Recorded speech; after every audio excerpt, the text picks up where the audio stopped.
کریم اما بعد،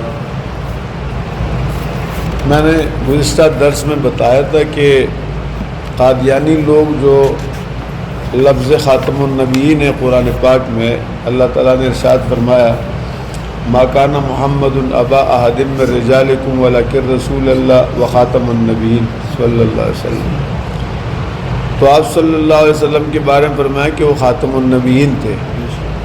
قادیانی اس کا مطلب یہ بیان کرتے ہیں، خاتم النبیین مانتے لیکن آپ کو دھوکہ دیں گے۔ وہ کہیں گے ہم حضور کو خاتم النبیین مانتے ہیں، تو آپ خوش ہو جائیں گے، واہ جی یہ تو مان گئے، نہیں اس کا معنی غلط بتاتے ہیں۔ خاتم النبیین کا معنی کیا ہے؟ کہتے رسول اللہ کے اتباع کرے تو نبوت کی مہر لگ جاتی، یعنی آپ بھی نبی بن گئے۔ اس پہ میں نے پیچھے 2 درس میں تفصیلی گفتگو کی تھی کہ مفتی محمود رحمۃ اللہ علیہ جو مولانا عبدالرحمن صاحب کے والد تھے، بھٹو کے زمانے میں اسمبلی میں جو مرزا ناصر سے مناظرہ کیا تھا، اس میں سارے سوال جواب سب کچھ ہوئے ہیں۔ میں نے پچھلے درس میں یہ بتایا تھا کہ خاتم النبیین کا معنی آخری نبی، آپ صلی اللہ علیہ وسلم کے بعد پھر کوئی نبی نہیں ہے۔ خاتم کا معنی آخری، یہ خود قادیانی نے اپنے ایک کتاب میں کیا ہے، اور اس کا معنی ہے وہ بتاتا ہے کہ میرے ساتھ ایک لڑکی پیدا ہوئی تھی جس کا نام جنت تھا۔ پہلے وہ لڑکی پیٹ میں سے نکلی تھی اور بعد اس کے میں نکلا تھا، اور میرے بعد میرے والدین کے گھر میں اور کوئی لڑکی یا لڑکا پیدا نہیں ہوا، اور میں ان کے لیے خاتم الاولاد تھا۔ وہ خود بتا رہے کہ خاتم کا معنی آخری، تو جب یہ خود بتا رہے آخری خاتم الاولاد تھا، تو پھر یہاں بھی خاتم النبیین کا معنی آخری نبی کر لے، لیکن چونکہ ان کے اندر نحوست اور خباثت بری ہوئی ہے اس لیے وہ معنی غلط کرتے رہتے ہیں۔ اب دیکھیں قادیانی جماعت کا موقف یہ ہے کہ رحمت دو عالم صلی اللہ علیہ وسلم سے لے کر مرزا غلام احمد قادیانی تک کوئی نبی نہیں بنا۔ خود مرزا نے لکھا ہے، اس کی کتاب حقیقت الوحی اور ایک اور کتاب ہے روحانی خزائن۔ حقیقت الوحی کی صفحہ 391 پر وہ لکھتا ہے غرض اس حصے کثیر وحی الہی اور امور غیبیہ میں اس امت میں سے میں ہی ایک فرد مخصوص ہوں۔ اب دیکھو اپنے آپ کو بتا رہے کہ میں ہی ایک فرد مخصوص ہوں، اور جس قدر مجھ سے پہلے اولیاء اور ابدال اور اقطاب اس امت میں سے گزر چکے ہیں، ان کو یہ کثیر حصہ نعمت کا نہیں دیا گیا، نبوت کا۔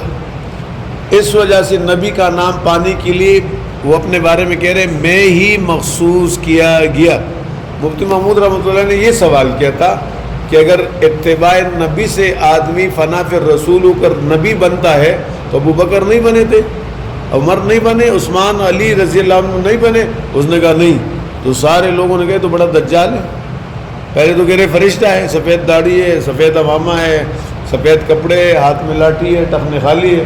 لیکن جب اس نے کہہ دیا کہ اتباع رسول کا درجہ صرف مرزا غلام قادیانی کو حاصل تھا، حضرت ابو بکر، حضرت عمر، حضرت عثمان علی یا حضرات اہل بیت کو کسی کو بھی حاصل نہیں تھا، تو جب اس نے یہ کہا تو پھر لوگوں نے کہا واقعی تو بہت بڑا غلط آدمی ہے۔ یہاں دیکھو صاحب کہہ رہے اپنے بارے میں، تو خاتم النبیین کا یہ معنی کرتے کہ مجھ پر مہر لگ گئی تو میں نبی بن گیا، یہ غلط ترجمہ۔ اس عبارت سے ثابت یہ ہوا کہ 1400 سال میں صرف مرزا کو ہی نبوت ملی، اور پھر مرزا کے بعد قادیانیوں میں خلافت نام نہاد ہے، نبوت نہیں۔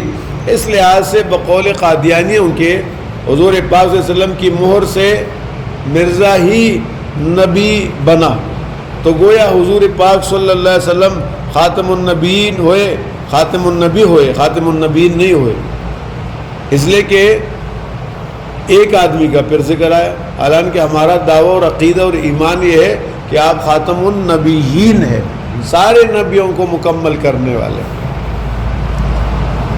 اس کا ایک وہ ہے بیٹا ہے مرزا محمود، اس نے لکھے ایک بروزی محمدی جمی کمالات محمدیہ کے ساتھ آخری زمانے کے لیے مقدر تھا، سو وہ ظاہر ہو گیا، یعنی مرزا غلام قادیانی یہی مقدر تھا، وہ ظاہر ہو گیا۔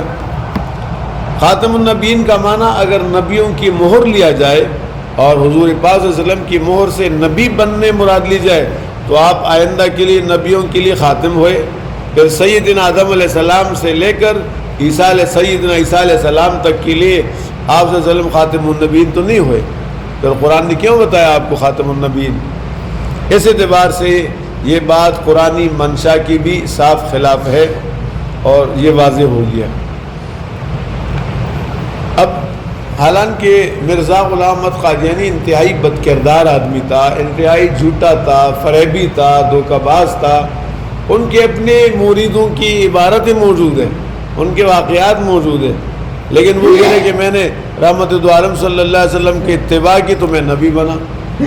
اب اس میں پتہ کہ دین کو منہدم کر رہا ہے. ہم کہتے ہیں امت میں سب سے اعلیٰ درجے کا آدمی ابو بکر صدیق ہے رضی اللہ عنہ، ان کے بعد عمر فاروق ہے، ان کے بعد عثمان ہے، ان کے بعد حضرت علی ہے. اب یہ جب کہہ رہے 1200-1300 سال بعد یہ آتا ہے، یہ 1908 میں مر گیا تھا، مردود چلا گیا دنیا سے. تو آپ بتائیں اتنے صدیوں بعد ایک آدمی دعویٰ کرے کہ میں نے اتباع کی ہے، اس کا مطلب کیا کہ پیچھے جو لوگ گزرے انہوں نے اتباع نہیں کی. جنہوں نے حدیث پہنچائی وہ بھی کراس لگ گیا، جنہوں نے قرآن پہنچایا ان پر بھی کراس لگ گیا، جنہوں نے فقہ پہنچایا ان پر بھی کراس لگ گیا، جنہوں نے سیرت النبی صلی اللہ علیہ وسلم پہنچائی ان پر بھی کراس لگ گیا. تو اس ایک لفظ کے اندر اتنا زہر ہے کہ اگر اس کو جیسے وہ دعویٰ کر رہے کہ میں خاتم النبی ہوں، آپ کا مہر مجھ پہ آپ کی مہر لگ گئی اور میں آخری جو ہے آپ کا امتی نبی پیدا ہوا، بروزی اور ذلی نبی، یعنی مجھ پر سایہ ہوا، تو جو ہے نہیں نبوت کا، تو میں نبی بن گیا. اگر اسی کو مان لیا جائے تو نتیجے میں قرآن ختم، حدیث ختم. اس لیے کہ وہ دین جو ہمیں حضرت ابو بکر صدیق، عمر فاروق، صحابہ نے، عثمان غنی، حضرت علی نے پہنچایا ہے، غلام قادیانی کی نزدیک وہ تو ختم ہو گیا، اس لیے کہ انہوں نے تو اتباع ہی نہیں کی. اتباع تو میں نہیں کیا. اپنے خرافات کو یہ دین بتا رہے ہیں، بولے اپنی خرافات کو یہ کیا کر رہے ہیں؟ دین بتا رہے. اس لیے بڑا دجال اعظم تھا، بڑا کذاب تھا اور بڑا مردود تھا.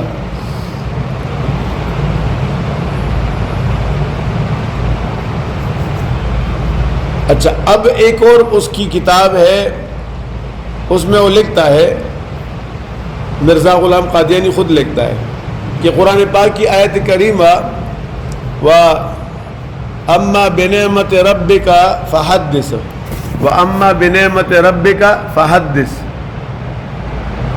اس آیت میں اللہ تعالیٰ جناب رسول اللہ صلی اللہ علیہ وسلم کو فرماتے ہیں، سورہ ضحیٰ کی آیت ہے. پہلے اس سے ذکر ہے کہ آپ یتیم تھے، ہم نے آپ کو پالا، آپ کے پاس علوم نبوت نہیں تھے، ہم نے آپ کو علوم نبوت دے دیا، آپ تنگ دست تھے، ہم نے آپ کو مال و متاع دے دیا. لہٰذا آخر میں فرمایا وَأَمَّا بِنِعْمَةِ رَبِّكَ فَحَدِّثْ، ہم نے آپ کو نبوت اور علوم دی تو اللہ کی اس نعمت کو بیان کرو. یہ جو ہم حدیث کہتے ہیں نا، یہ فحدث لفظ سے نکلا ہے. سورہ ضحیٰ کی آخری آیت ہے نا فحدث، اس سے کون سا لفظ نکلا ہے؟ حدیث. حدیث شریف کا لفظ اس سے کہ اللہ نے جناب رسول اللہ صلی اللہ علیہ وسلم کو فرمایا کہ ہماری جو آپ کے اوپر نعمتیں ہے، احسانات ہے، علوم ہے، نبوت ہے، اس کو کیا کرو؟ بیان کرو. اسی کو حدیث کہا گیا. یہ بدماش کیا کہہ رہے؟ یہ کہہ رہے اپنی نسبت بیان کرتا ہوں. مرزا قادیانی کہہ رہے میں اپنی نسبت بیان کرتا ہوں کہ خدا تعالیٰ نے مجھے اس تیسرے درجے میں داخل کر کے، یعنی حضور کو جو حکم کیا نا کہ آپ بیان کرو، کہتے ہی مجھے حکم دیا ہی ہے. اور کہاں پدی اور کہاں پدی کا شوربہ، کہتے مجھے کہا گیا ہے کہ وہ نعمت مجھے اللہ نے بخشی ہے کہ جو میری کوشش سے نہیں بلکہ شکم مادر میں ہی مجھے عطا کی گئی. کہتے ماں کے پیٹ میں تھا کہ مجھے یہ مقام مل گیا. اور ایک کہیں غلیظ آدمی کیا فضول بکواس کرتا ہے. اتنا بڑا جو ہے نا ڈاکو آپ نے کئی کائنات میں دیکھا ہوگا کہ میرے نبی کی ختم نبوت پر سب خون مار رہے، کھلے عام مار رہے. ہم تو کہہ رہے ہر نبی کو نبوت 40 سال کی عمر میں ملی. عیسیٰ علیہ السلام کی سیوا میں نے کل کے درس میں بھی بتایا تھا، انہیں 33 سال کی عمر میں نبوت ملی. یہ بدماش کہہ رہے میں ماں کے پیٹ میں تھا کہ مجھے نبوت ملی. اندازہ ہے کچھ؟ اتنا غلیظ آدمی تھا یہ. تو وہ کہتے ہیں خاتم النبیین کا معنی نبیوں کی مہر، وہ لگی کہ اتباع کرنے سے، وہ صرف مرزا پر لگی اس لیے کہ آپ خاتم النبی ہوئے. اب اس حوالے میں مرزا نے کہہ دیا کہ جناب اتباع سے نہیں بلکہ شکم مادر میں مجھے اتباع. ابھی الٹا سیدھا، یہ دیکھو الٹا سیدھا. پہلی عبارت میں کیا کہہ رہے ہیں کہ سب سے بڑا کامل اتباع مرزا غلام قادیانی نے کیا تو نبوت ملی. پہلی بھارت میں ابھی گزرا نا. یہاں پر کیا کہہ رہے؟ پاگل پندے کے. یہاں پر کہہ رہے شک میں مادر سے مہر لگ گئی. یہ ہے فرق قول و فعل کے اندر، یہ تضاد ہے. اللہ تعالیٰ ان کے خرافات سے تمام عالم اسلام اور مسلمانوں کو محفوظ فرمائے. تو یہ ان کا ایک غلط عقیدہ تھا، اس کے بارے میں ہم نے بتا دیا، اور یہ پورا عالم اسلام کے تمام مسلمانوں کا متفق علیہ عقیدہ ہے کہ حضور سرور کائنات صلی اللہ علیہ وسلم اللہ تعالیٰ کے آخری نبی تھے. آپ کا کلمہ لا الہ الا اللہ محمد رسول اللہ کے بعد کوئی کلمہ نہیں ہے. آپ کی کتاب قرآن مجید کے بعد کوئی، آپ کی نماز عبادت یہی آخری ہے، ہمیشہ کے لیے. آپ نے فرمایا مجھے پوری انسانیت کے لیے نبی بنا کر بھیجائیے. عیسیٰ علیہ السلام آئیں گے، یہ بھی ہمارا عقیدہ ہے، نبی کی حیثیت سے نہیں آئیں گے، یہ نقطہ یاد رکھیں. وہ رسول اللہ صلی اللہ علیہ وسلم کے تابع کی حیثیت سے آئیں گے. وہ درس اپنی کتاب انجیل کا نہیں دیں گے، وہ درس کس کا دیں گے؟ قرآن کا.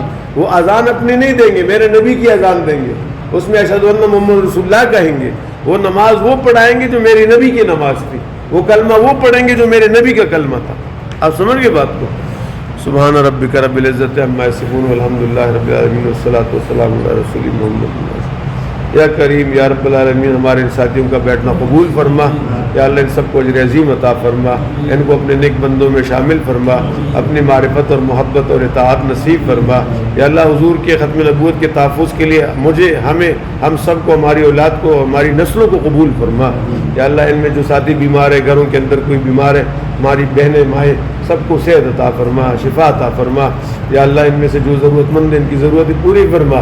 ان کے عزیز و قار متعلقین جو دنیا سے گئے ان کی مغفرت نصیب فرما. یا اللہ کریم تمام انسانوں کو ہدایت نصیب فرما. جو قادیانیوں کی پیروکار ہیں یا اللہ انہیں بھی ہدایت نصیب فرما، اور میرے نبی کے سچے غلام و سپاہی بنا دے. اگر ان کے مقدر میں ہدایت نہیں تو چن چن کر ہلاک فرما. وطن عزیز پاکستان کے اندر 100% شریعت نافذ فرما. جس عظیم مقصد کے لیے پاکستان بنے اس میں ہمیں کامیابی نصیب فرما. رزق حلال عطا فرما، عافیت کی زندگی نصیب فرما. آخری خاتمہ ہم سب کا بالایمان فرما. وصلی اللہ تعالی علیہ. جزاکم اللہ. انشاءاللہ